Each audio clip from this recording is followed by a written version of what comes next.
أفمن شرح الله صدره للإسلام فهو على نور من ربه فويل للقاسية قلوبهم من ذكر الله أولئك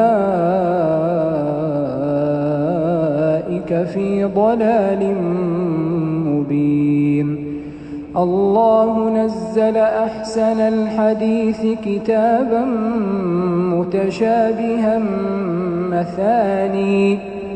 مثانية تقشعر منه جلود الذين يخشون ربهم ثم تلين جلودهم وقلوبهم إلى ذكر الله ذلك هدى الله يهدي به من يشاء ومن يضلل الله فما له من هاد.